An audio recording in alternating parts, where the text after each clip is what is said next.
Blouse வந்து cutting video போட்டிருக்கேன். அதை பார்க்காதவங்க அதை பார்த்து தெரிஞ்சுக்கிறங்க. இப்போ இதுக்கு வந்து ஈஸியாக பைப்பிங் எப்படி வைக்கலாம் அப்படிங்கிறத வந்து பார்ப்போம். நான் வந்து சாரீ கலரில் வந்து பைப்பிங்க்கு வந்து கிளாத் எடுத்து வச்சுருக்கேன். இந்த ப்ளவுஸ் ஃபுல்லாக முடித்து இப்போ இந்த மாதிரி எல்லாம் ஃபுல்லாக முடிச்சு எடுத்து வச்சுக்கிறோங்க. பைப்பிங் வைக்கிறதுனா சுற்றி கரைச்சி கொக்கி பெட்டி வீப்பட்டிலாம் எல்லாம் முடிச்சு வச்சுக்கிறோங்க. வச்சதுக்கப்புறம் வைக்கிறதுக்கு உங்களுக்கு பைப்பிங் வந்து ரொம்ப ஈஸியாக வரும். ஏன்னா ஸ்டார்டிங்கில் கை ஜாயின் பண்ணிவிட்டு பைப்பிங் எப்பவும் வைக்கக்கூடாது. அதனால் இதை முடிச்சுட்டு தான் கை வந்து ஜாயின் பண்ணணும். இப்போ இது எப்படி ஈஸியாக வைக்கிறது அப்படிங்கிறத வந்து பார்ப்போம். நம்ம கழுத்து பீஸ் அடிக்கிற மாதிரி எவ்வளோ ஈஸியாக வைக்கலாம் அப்படிங்கிறத.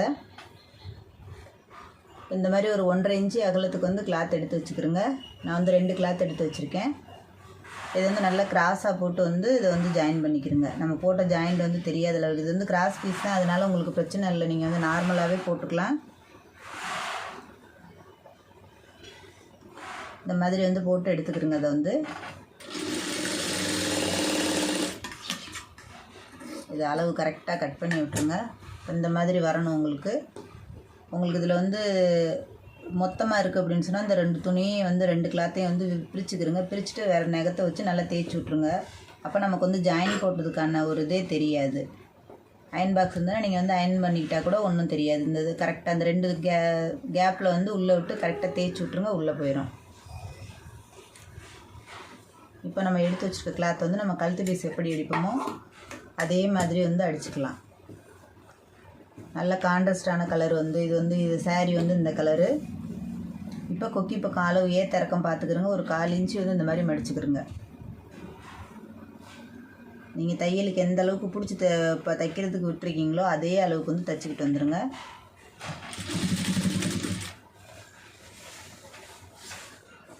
ஒரே மாதிரி அடிச்சுக்கிட்டு வந்துடுங்க. அப்போ தான் வந்து ஈஸியாக இருக்கும். நமக்கு வந்து பைப்பிங்கும் வந்து ஒரே மாதிரி வரும். கீழே உள்ள கிளாத்தை வந்து இழுக்கக்கூடாது.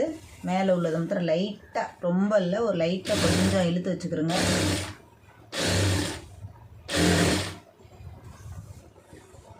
அப்போ கொஞ்சம் சுருக்கம் இல்லாமல் இருக்கும். கீழே உள்ளதை கரெக்டாக அப்படியே சுற்றி மாத்திரம் அடிச்சுக்கிறோங்க. சுற்றி விட்டுக்கிறோங்க. அதை வந்து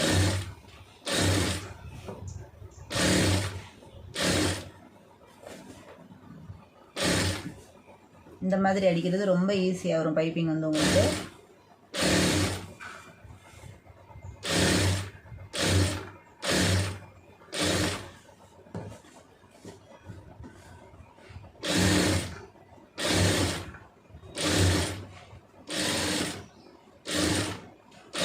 இப்போ எக்ஸ்ட்ரா உள்ளதை கட் பண்ணிவிட்டு அந்த 1/4 இன்ச்சு வந்து ஃப்ரண்ட்டில் மடிச்சு விட்டுக்கிறோங்க. அதே நம்ம வந்து ஸ்டார்டிங்கில் என்ன பண்ணோமோ அதே மாதிரி எண்டிங்கில் அதே மாதிரி டேக் போட்டு எடுத்துருங்க.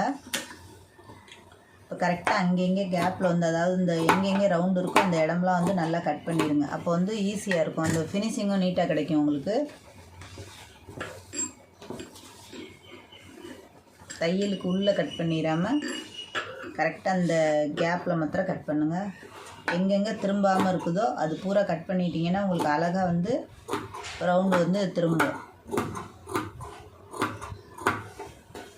பக்கத்தில் அந்த இடத்துல ஒரு 4-5 இடத்துல வந்து கட் பண்ணிட்டீங்கன்னா ஈஸியாக இருக்கும் அந்த கழுத்து திரும்புறதுக்கு.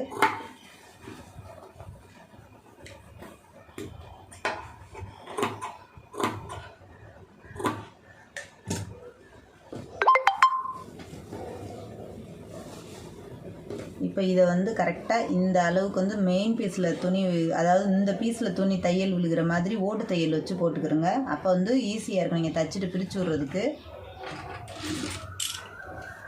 பிரித்து விட்ற மாதிரி போடுங்க. அப்போ தான் ஈஸியாக வரும். நல்லா முடிஞ்ச அளவுக்கு வந்து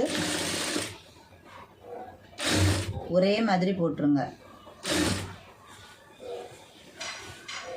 அதுக்கு தான் வந்து கிளாத் வந்து உங்களை பெருசாக அடிக்க சொன்னது. இப்போ இந்த மாதிரி வரணும்.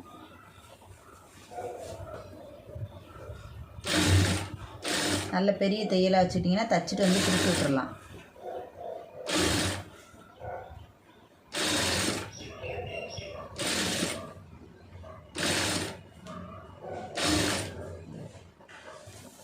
நல்லா ஒரே மாதிரி வந்து மடிச்சு அடிச்சிருங்க.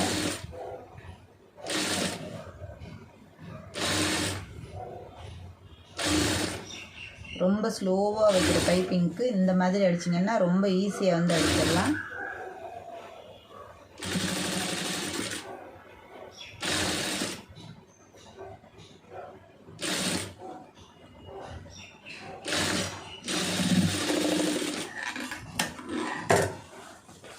தையல் வந்து கரெக்டாக அந்த ஓரத்தில் வந்திருக்கு. இப்போ தைச்சிட்டு நான் இதை இப்போ இந்த மாதிரி வந்திருக்கும். உங்களுக்கு வந்து தையல் வந்து ஒரு 1/4 இன்ச்சியோட கொஞ்சம் சேர்த்து வந்திருக்கு. இப்போ இதை வந்து இப்படியே மடிச்சிருங்க சின்னதாக. உங்களுக்கு எந்த அளவுக்கு தேவையோ உருட்டுறது அந்த அளவுக்கு வந்து உருட்டிடுங்க. நல்லா த்ரெட்டு வச்ச மாதிரி உள்ளர நம்ம நூல் வச்சு தைக்கிற மாதிரி இந்த அளவுக்கு வந்து இதை வந்து உருட்டிடுங்க கரெக்டாக. இது வந்து உங்களுக்கு வந்து மாற்றமே எதுவுமே வராது.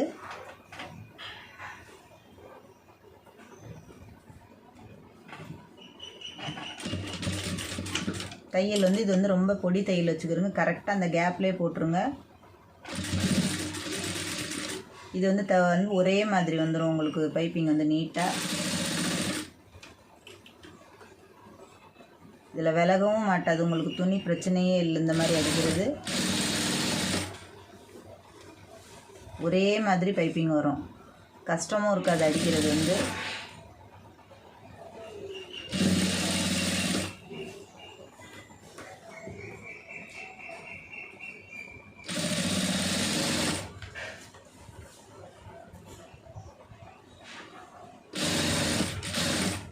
ஏற்ற இறக்கமும் இல்லாமல் கரெக்டாக நீட்டாக வந்துடும். நம்ம ஆல்ரெடி வந்து ஒரே மாதிரி தான் அடிச்சிருக்கோம். அதனால் நமக்கு வந்து புதுசாக தைக்கிறவங்களுக்கு இது ரொம்ப யூஸ்ஃபுல்லானது. இந்த மாதிரி தைக்கிறது பைப்பிங் வைக்கிறது கொஞ்சம் சிரமமாக தான் இருக்கும். இந்த மாதிரி நீங்கள் ட்ரை பண்ணி பாருங்கள் எவ்வளோ நீட்டாக வருது அப்படின்னு.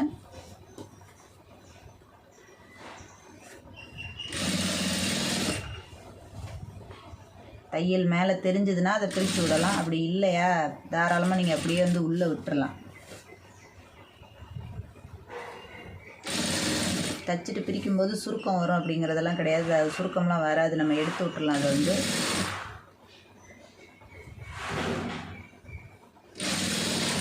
இது மாத்திரம் அந்த மெயின் பீஸில் விழுந்துடாமல் கரெக்டாக அந்த கேப்பில் வந்து போட்டுருங்க தையல் வந்து.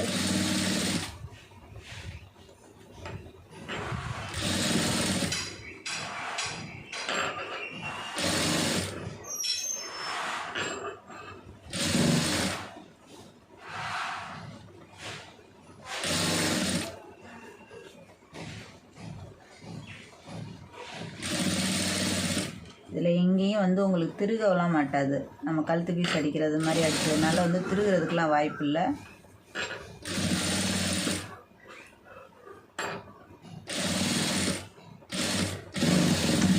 நம்ம வந்து எவ்வளோ சீக்கிரம் கழுத்து பீஸ் அடிக்கிறோமோ அந்த மாதிரி வந்து இந்த பைப்பிங் இந்த மாதிரி அடிச்சிங்கன்னா பைப்பிங் வந்து அடிச்சிடலாம். இல்லைன்னா பைப்பிங் அடிக்கிறது வந்து ரொம்ப லேட் ஆகும் உங்களுக்கு. இப்போ உங்களுக்கு நூல் வச்ச மாதிரி கரெக்டாக ஒரே மாதிரி வந்திருக்கு பாருங்கள் எவ்வளோ நீட்டாக வந்திருக்குன்னு. இப்போ தையலில் நம்ம போட்ட தையல் வந்து இங்கே வந்திருக்குது. வேணுன்னா நீங்கள் வந்து எடுத்து விட்டுக்கலாம். அப்படி இல்லை அந்த த்ரெட் மேலே அந்த உள்ளுக்குள்ளேயே இருக்க அந்த தையல் அப்படின்னா நமக்கு வந்து இந்த கலரில் வந்து பைப்பிங்க நம்ம நூல் தையல் வந்து தெரியாது. அப்படியே விட்டுறலாம். ஒன்றும் பிரச்சனை இல்லை. எவ்வளோ நீட்டாக வந்திருக்கு பாருங்கள். உள்ளுக்குள்ளேயும் வந்து ஒரு மடிப்போடு நமக்கு வந்து முடிஞ்சு. இது வந்து பிரிஞ்சு அதை வந்து மடித்து வெளியில் வராது போடும்போது. இந்த மாதிரி பைப்பிங் வச்சு போடும்போது சாரீ கட்டினோம்னாலும் பார்க்குறதுக்கு அழகு ரவுண்டு வந்து அழகாக வரும். ரவுண்டு தைச்சாலும் நீங்கள் பார்க்கறதுக்கு தைச்சாலும் வந்து நீட்டாக வரும். இப்போ நான் இது வந்து கழுத்துக்கு ரொம்ப ஈஸியான மெத்தட் இந்த பைப்பிங் வைக்கிறது.